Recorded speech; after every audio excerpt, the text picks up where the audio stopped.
Hi everyone, welcome back. So I thought I would share with you all my journey of becoming a board gamer, my, kind of what got me into this hobby, how did I discover hobby board games. I thought I'd share what were some of my very first hobby games that I played and which ones I added into my collection, and see if any of those are still in my collection. But I don't know, I think it's always fun to kind of hear about people's journeys into discovering these games. We all kind of come from different places and it's fun to hear about it. So I thought I would share that with all of you. So if you want to know my little story of finding hobby board games, then stay tuned.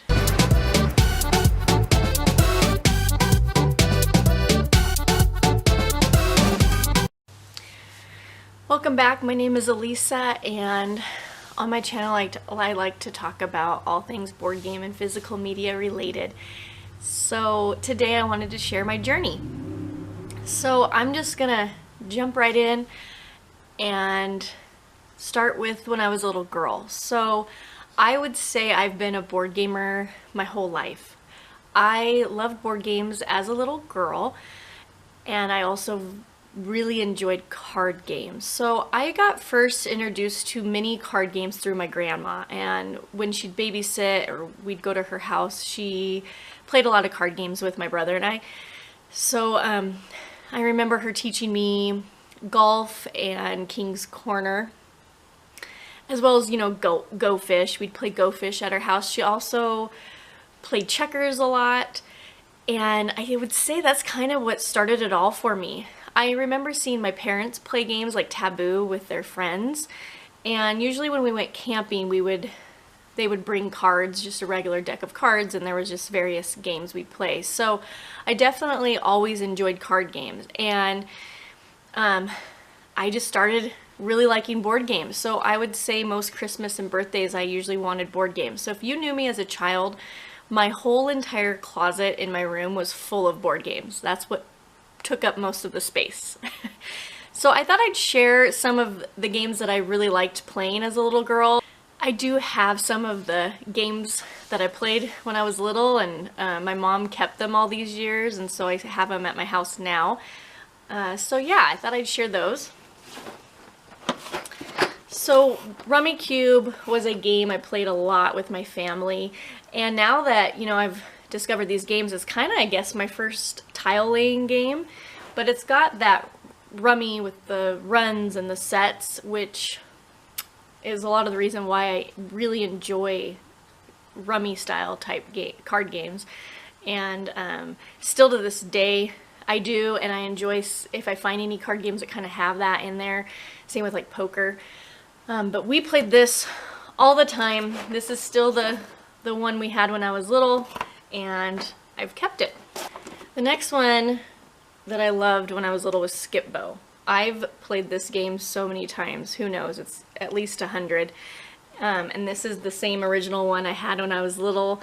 This is probably the one I played the most with my brother and friends that came over. I just loved it. I haven't played it again as an adult, so I'd be interested to see what I still think about it, but I loved it, so I gotta give it credit. Okay, the next one might be one you're not familiar with. It's called Picture Picture.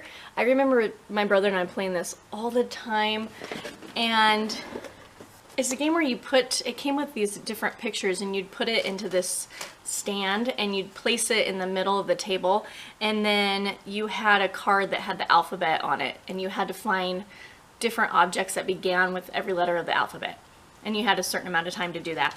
And so you would do that, and then you got points for how many you got. But we played this a lot, and I bet we played through all the cards, but we just loved it. And so that's Picture Picture. I'd love to know if you've heard of it and if you've played it before. I don't know of anyone else who knows about this game other than my brother and my parents. Okay, another one of my favorites when I was little was Clue. This is not the one I owned when I was a little girl. And now that I've discovered all these games, I would say what I really enjoyed about this was the deduction element, like the whodunit. Didn't know that at the time, but that's what I liked about it, and I tend to gravitate towards games like that still to this day.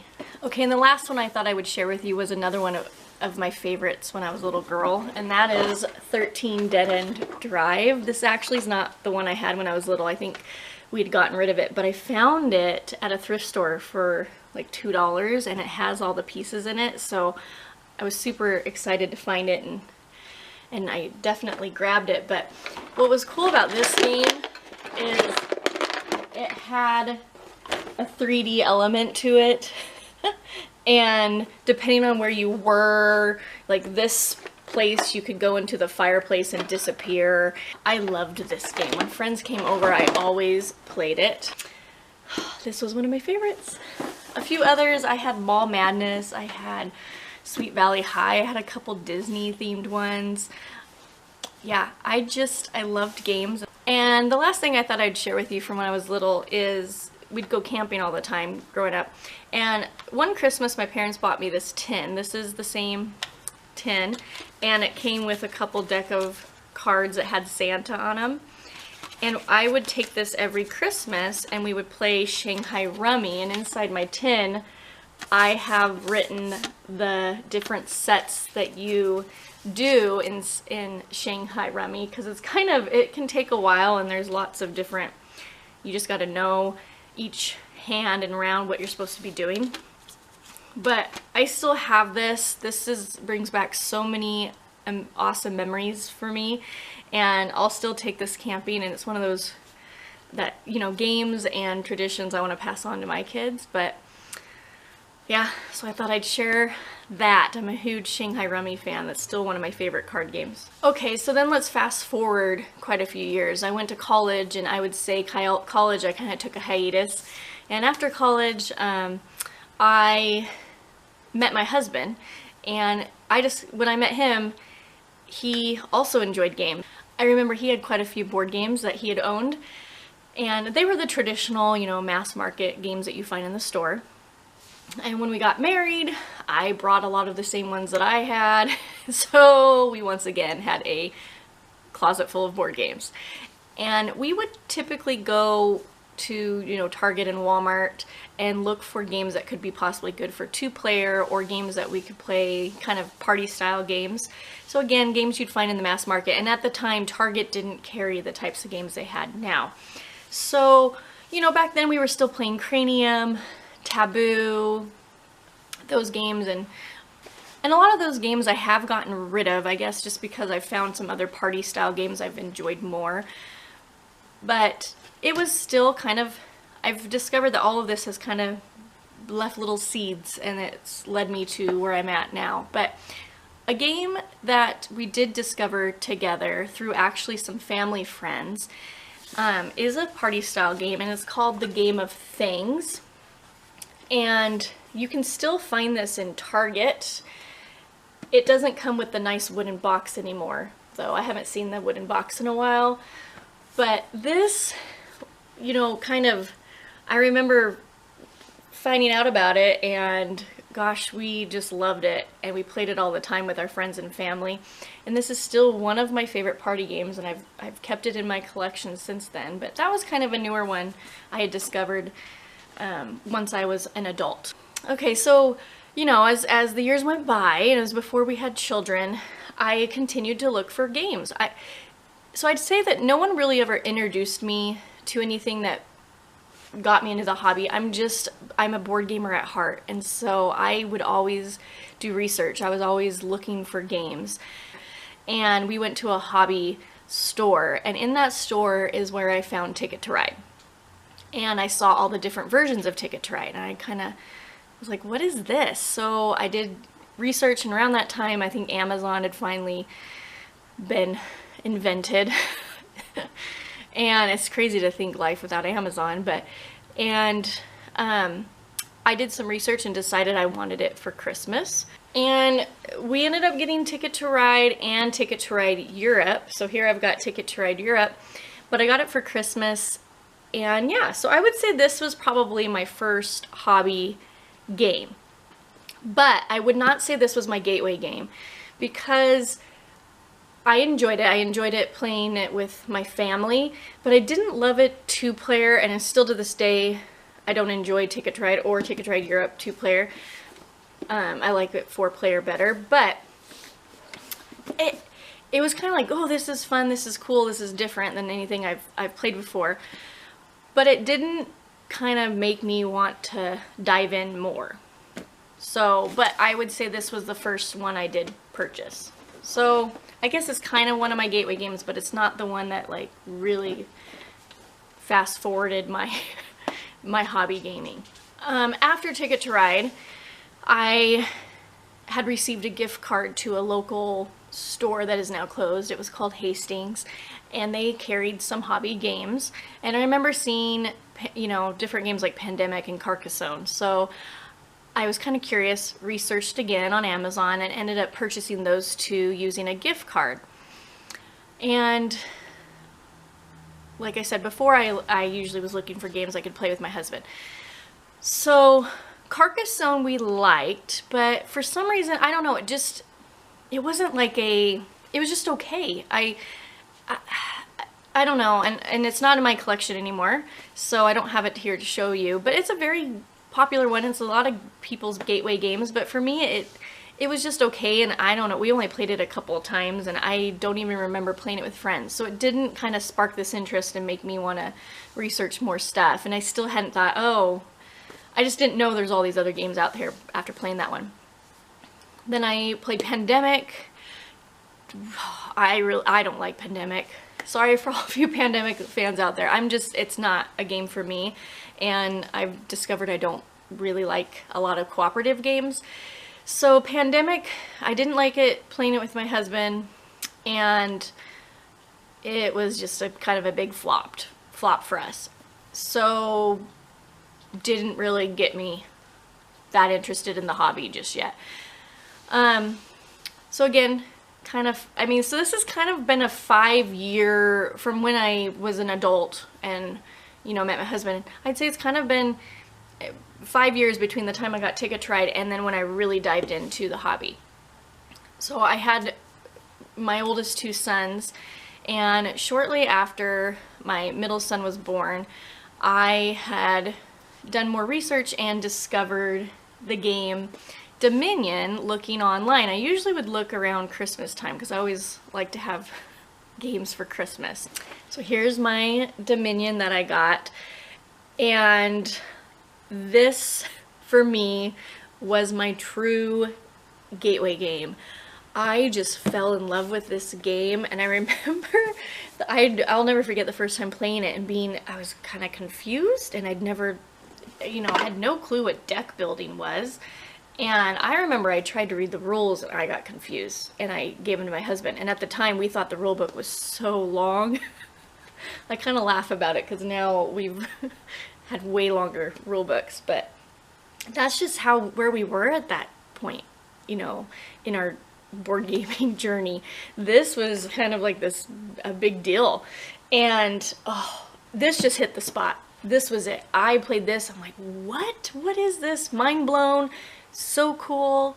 Just loved it. I didn't care that the artwork wasn't great. I mean, at the time I didn't know there were games that had amazing artwork. It was just some cards. Oh, this just holds a special place in my heart. This will always be one of my favorite games. I just love it, and it's always worked so well 2-player with my husband and I. So after this is kind of what really got me doing more research. So within that same year of getting Dominion, we played this so much. Like, we were playing this all the time, and my husband knew somebody who also kind of knew about these games. So we went to their house and played Catan, and, you know, they were familiar with Pandemic and such. And I remember them telling us about Pandemic Legacy. And I didn't know what a legacy game was, so I did more research, and it was like, wow, that's really cool. And around this time, it was close to coming up to Halloween, and we love scary themes, we love scary movies, and so I started to wonder if there were any fun, scary type games, since I knew at this point there's definitely some different types of games out there. So I remember going on YouTube, or maybe I Googled it, and I discovered Tabletop with Will Wheaton, and I found that Dead of Winter episode. And that right away got me super interested. And then after that, I discovered the Betrayal at the House on the Hill episode. And I don't know, after that, it was just a spiral. I started to do more research, and I went on Facebook and was curious what other groups were out there, and that's when I found the Board Game Geek Facebook group. I'm currently not on Facebook anymore, but this is when I did still have Facebook. And I joined, and then I created an account on Board Game Geek, and through there is when I discovered the Dice Tower. So the Dice Tower is one of my first YouTube channels. Back then I barely even watched YouTube, so board gaming's kind of is to blame for my YouTube consumption as well as starting this YouTube channel. And so I discovered the Dice Tower, I discovered Rahdo Runs Through, and then I discovered podcasts. I, at the time, hadn't listened to podcasts, and now, gosh, I have so many that I listen to, and I love them. So, yeah, and I remember asking on this Facebook group what were some good two-player games, and holy smokes, the amount of answers that I got was crazy. And now I know that's one of the most popular, probably one of the most popular questions that gets asked.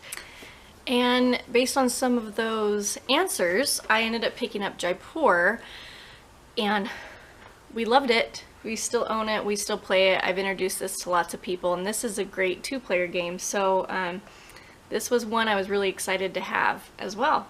So this is still in my collection.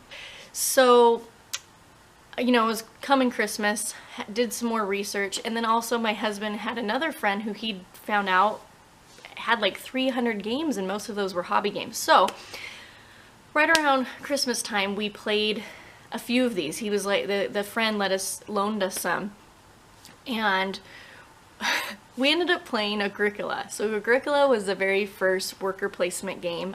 I had no clue what worker placement was. Even when we learned the rules and stuff, I didn't know that that's what it was called. Here it is. This is a, you know, I ended up finding one used. It's kind of beat up a little bit, but I got it for a really good price. But we really liked this, and this was our first worker placement game. And again, I was like, wow, this is so cool. And I know a lot of people there's people who like others better, but for us, I don't know, maybe it's because it was our first one. It, again, kind of holds a special place in my heart, and I still really like it and plan to keep it. And we enjoy this one. So another one we had played right away was Robo Rally. Again, had never played a program movement game, and we laughed so hard that whole entire game. It was just my husband and I. It's a lot of luck, but we enjoy programming games. So again, we ended up getting that one too and adding it to our collection, and we still love this one to this day. We've played this with friends. It's just chaos and fun and silly, so we really like that one. And then Christmas came around, and I had two games that I was really wanting, and now that I know, it's like, wow, those were kind of some ambitious first purchases, I would say, first wants, but I did. So one of my first ever games was Dungeon Pets, added into my collection.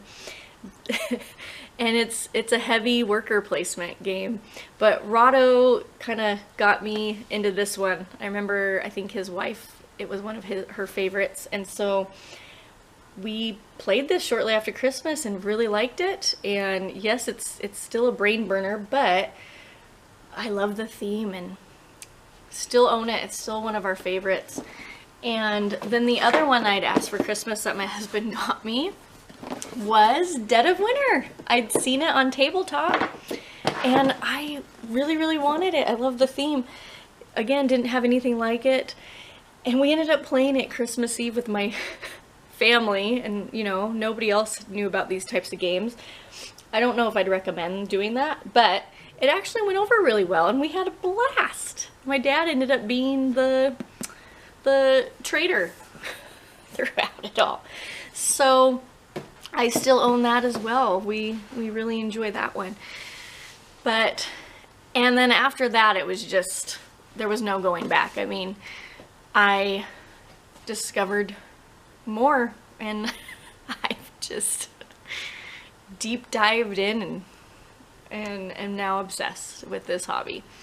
So that was kind of my journey. I really was a board gamer my whole life, but I would say Dominion's kind of the one that really made an impact on me and really was the turning point of me looking more into this and figuring out this world of games and how many there are out there. So yeah, that's my journey. Let me know in the comments below, what is your board gaming journey? How did you discover these hobby games? I'm always interested in hearing everyone's stories. It's just fun. All right, well, I hope you enjoyed this video, and I will talk to you guys all later. Bye!